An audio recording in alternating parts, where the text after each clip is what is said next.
Ellen White wasn't the first or only person to receive visions during this time period.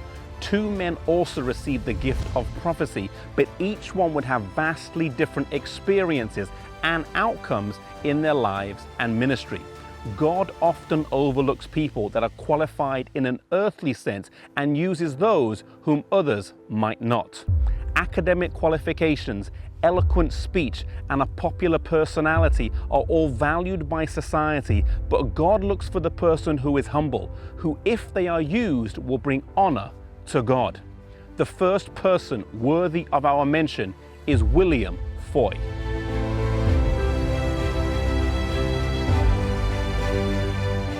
William Foy, an African American, was known as an exceptional speaker and was in his early 20s in 1842 when he received several dramatic visions. The first was on January the 18th, and it lasted for 2.5 hours and happened in a church in Southwark Street here in Boston. A physician was present and could detect no sign of life except around his heart. His breath had left him. He had a second vision on February the 4th that lasted for 13.5 hours and was instructed to share this vision with others.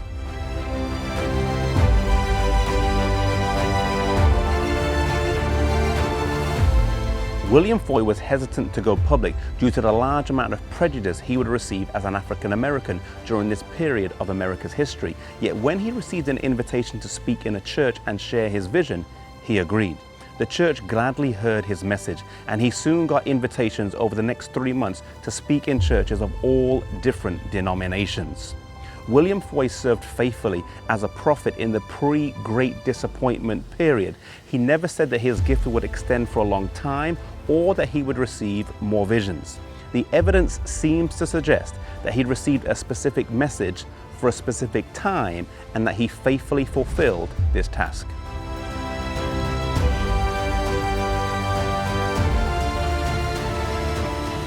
The second man to receive visions was named Hazen Foss.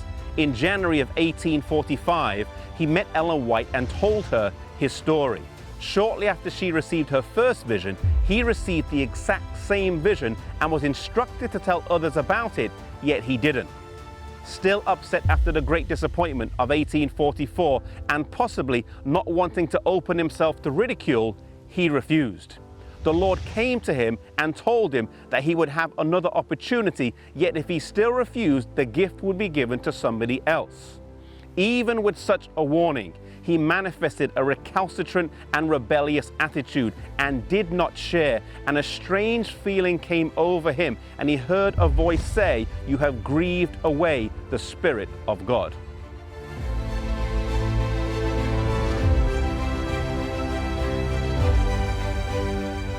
Frightened and horrified, he decided he would share the vision and called a meeting of the Advent believers.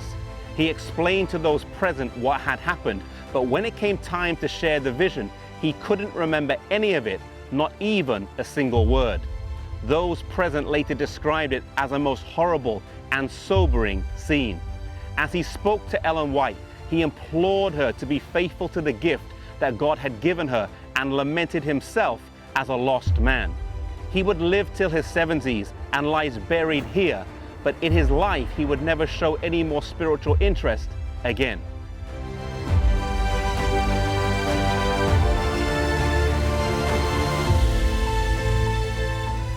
Here in East Sullivan in northern Maine, we have the grave of William Foy.